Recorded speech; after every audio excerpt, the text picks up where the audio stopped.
करके जैसे शंकर जी के पास आई तो भगवान भोलेनाथ ने सती जी से पूछा,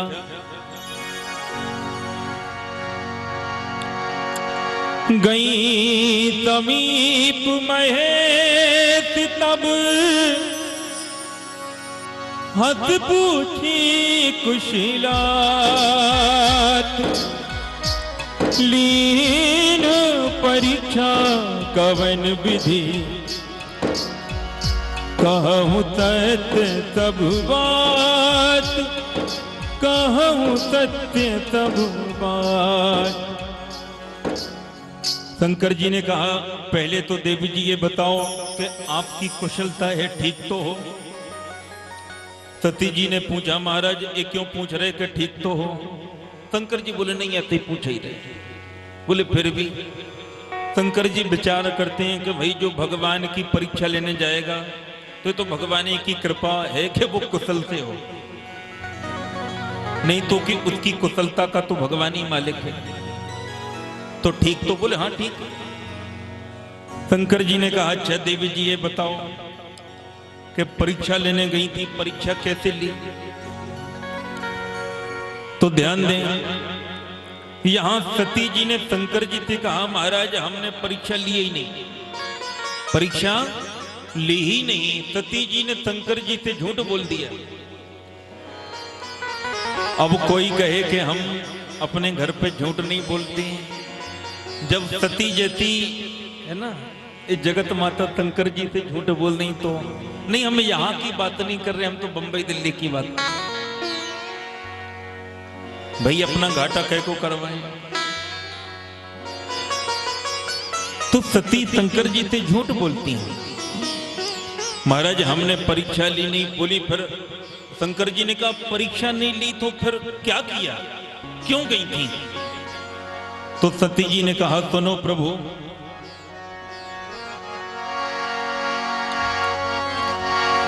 कछु न परीक्षा लीन गुसाई, कछु न परीक्षा लीन गुसाई, कछु न परीक्षा लीन गुसाई, कछु न परीक्षा लीन गुसाई।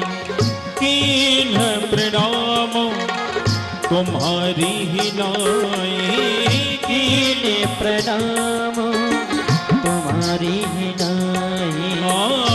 कीन प्रणाम तुम्हारी ही नाई, कीन प्रणाम तुम्हारी ही नाई। सती जी बोली, महाराज हमने परीक्षा नहीं ली। बोले फिर क्या किया। बोले हमने प्रणाम किया। बोले जैसे आपने किया था ऐसे हमने कर लिया। शंकर जी समझ गए कि सती जी झूठ बोल दें। कैसे भाई, जब हम आए जैसे ही प्रणाम करना था तो वहां जाने की क्या जरूरत थी, यहीं से कर लेती जहां से हमने किया था, अलग से जाने की जरूरत थी क्या। उसी समय भगवान भोलेनाथ ने ध्यान लगा के देखा, तब शंकर देखो उधर ध्याना, सती जो कीन है चरित सब जाना।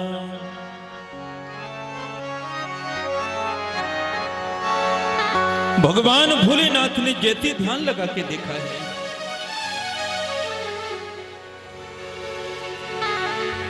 और जो सती जी ने चरित्र किया है, शिव जी सब कुछ समझ गए कि किस प्रकार से सती जी ने भगवान की परीक्षा ली। चलो भाई परीक्षा भी ली थी, पर सीता जी का वेश तो न बनाती। शिव जी विचार करते हैं कि जो सीता जी जिनको मैं अपनी माता मानता हूं, मेरी पत्नी ने उन्हें मेरी माता सीता जी का वेश धारण किया। अब तो भगवान भोलेनाथ मन ही मन में विचार कर लिए, संकल्प कर लिया,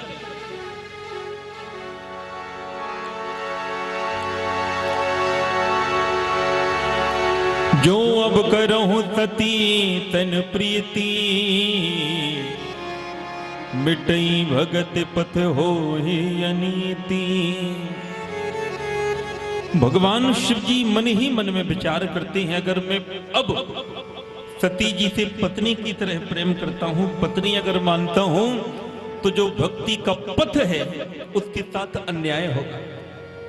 आहा, कौन भोलेनाथ से बढ़ के राम जी का भक्त हो सकता है। उसी समय शिव जी ने मन ही मन में संकल्प लिया,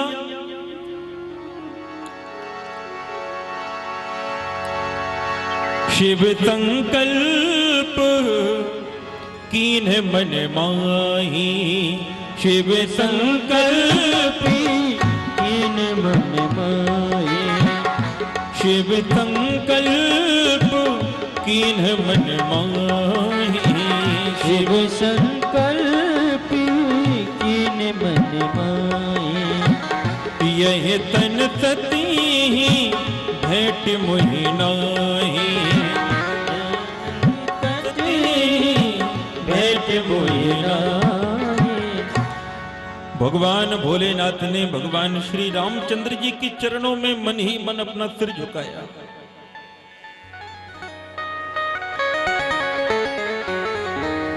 और भगवान शिव ने अपनी प्रिय पत्नी सती का त्याग कर दिया। केवल इतना सा अपराध है सती जी का कि सीता जी का वेश धारण किया, मेरी माता का वेश धारण किया। जब भगवान शिव ने मन ही मन में संकल्प लिया, तो सती जी ने शंकर जी से कहा कि प्रभु आपने मन में क्या संकल्प लिया है। भाई समझ गई, जगत माता तो है, कोई साधारण थोड़ी है सती जी। महाराज, आपने मन ही मन में क्या संकल्प लिया। शंकर जी ने सती जी से कहा कि देवी जी, जब आपने अपने मन की बात नहीं हमें बताई, तो हम अपने मन की बात आपको क्यों बताएं। सती जी ने कहा बताया कि हम परीक्षा ली है, यही कहा कछु न परीक्षा लीन गोताई, कीन प्रणाम तुम्हारी ही। भगवान भोलेनाथ सती जी को लेकर के कैलाश पर्वत पर आए हैं।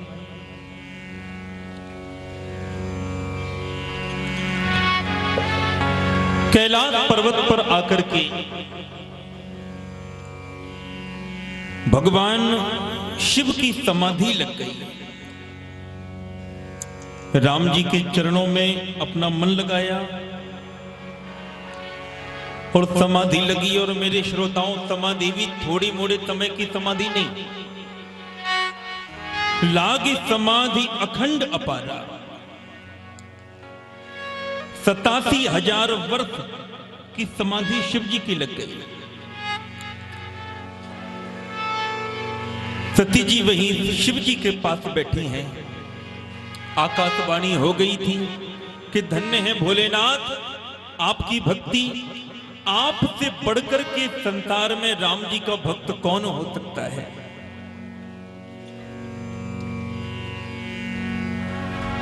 सती जी कहीं ना कहीं ये समझ गई कि कहीं ऐसा तो नहीं कि शिव जी ने मेरा त्याग कर दिया हो। 87,000 वर्ष बीते हैं, आज भगवान भोलेनाथ की समाधि खुली। बीते सम्मत सहज 87 तजी समाधि शंभु अविनाशी। 87,000 वर्ष के बाद आज शंकर जी की जैसी समाधि खुली है। राम नाम शिव सुमरन लागे, जान्यो सती जगत पति जागे।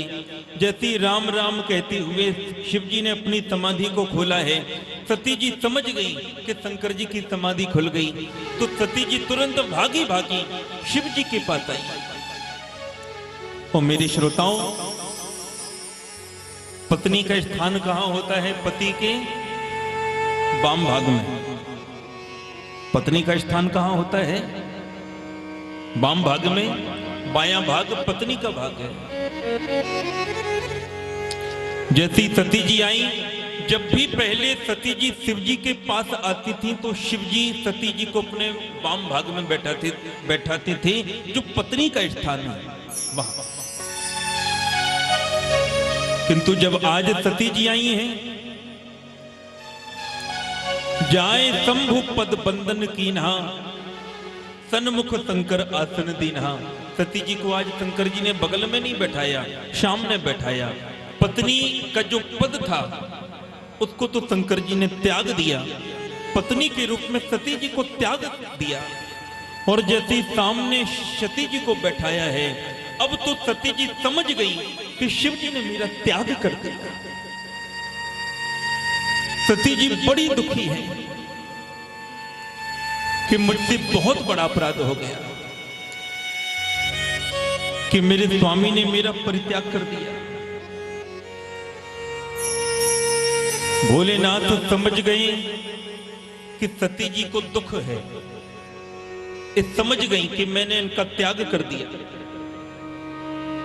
तो भाई सती जी के दुख को दूर करने के लिए क्या किया जाए? तो शिव जी ने विचार किया कि चलो एक काम करो, सती जी को कथा सुनाओ। कहने लगे कछु कथा रसाला। कथा जैसी प्रारंभ हुई, और मैंने आपसे कल बताया था कि अगर हमारे जीवन में भी दुख आ जाए, कोई परेशानी आ जाए, कोई संकट आ जाए, तो जाकर के भगवान की कथा में बैठ जाओ, भगवान की कथा सुनो।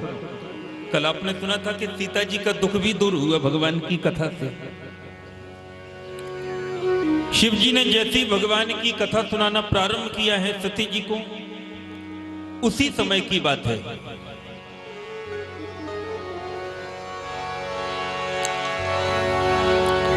बड़े अधिकार दक्ष जब पावा, बड़े अधिकार दक्ष जब पावा, अति अभिमान हृदय तब आवा, अति अभिमान हृदय तब आवा, अति अभिमान हृदय तब आवा, अति अभिमान हृदय तब आवा।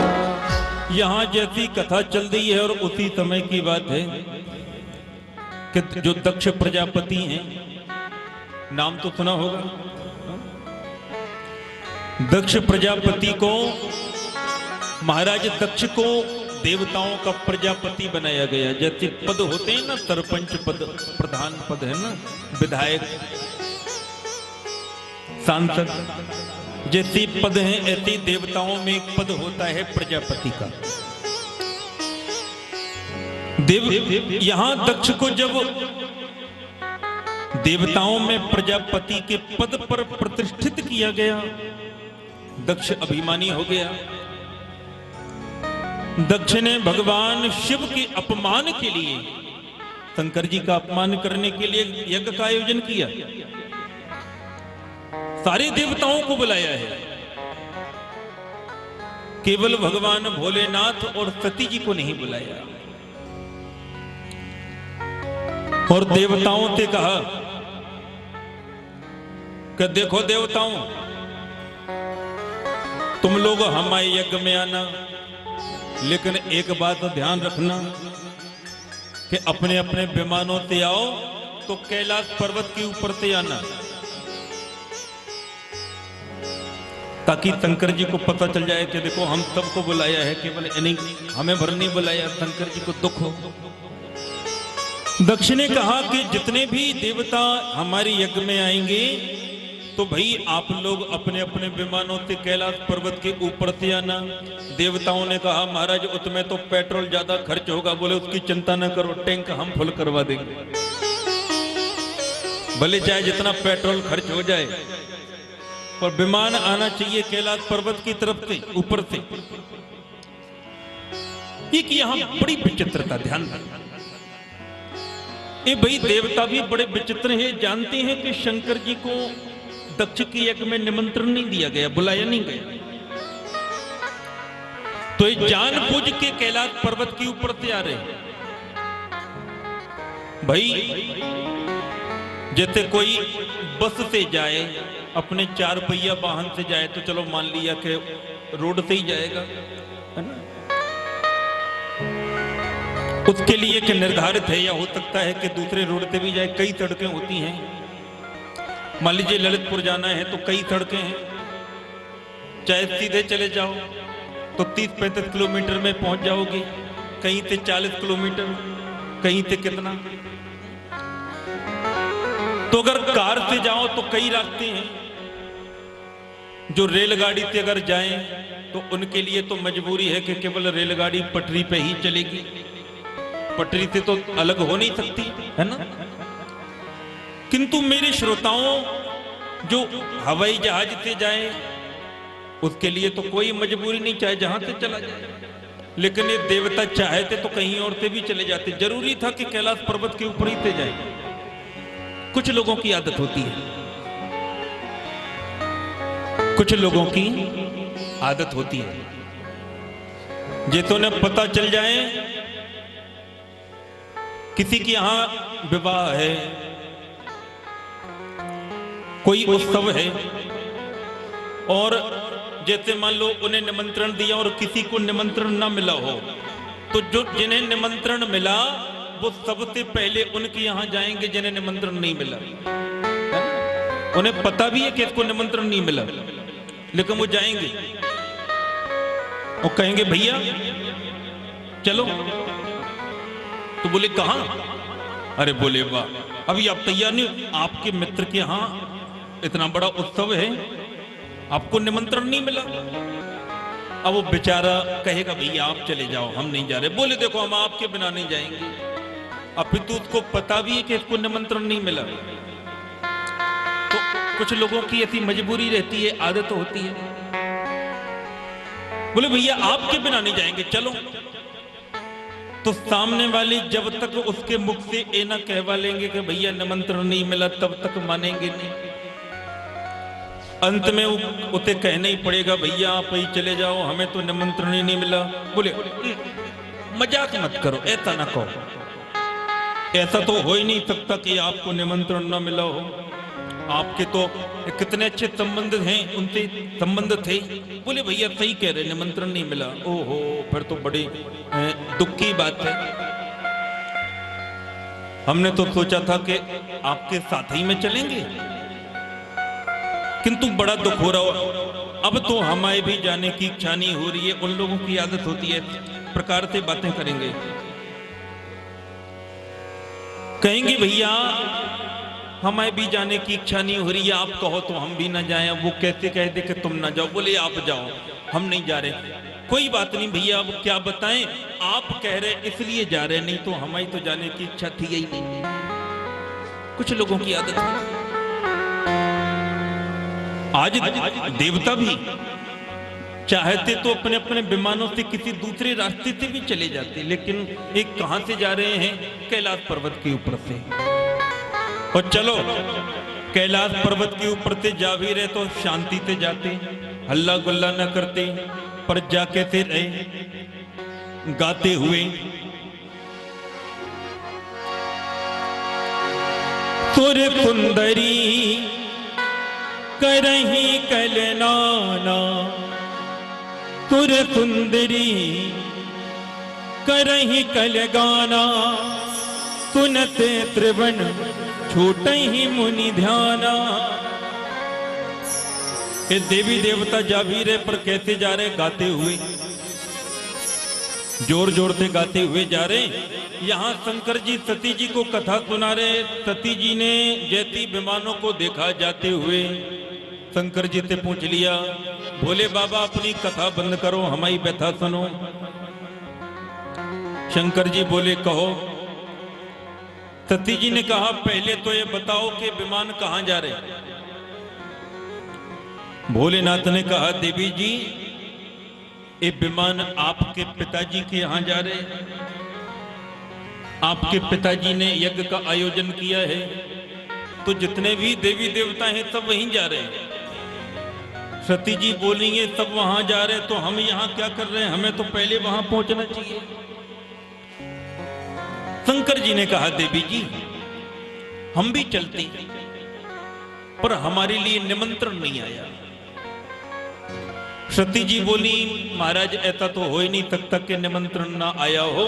भाई डाकिया निमंत्रण कार्ड लेके तो आया होगा, लेकिन आप इतनी ऊंचाई पर रहते हो तो बेचारा चढ़ ना पाया होगा, तो हो सकता है नीचे डाल दिया हो। नहीं तो इतने सारे देवता जा रहे हैं, हमें निमंत्रण न हुए तो हो ही नहीं सकता।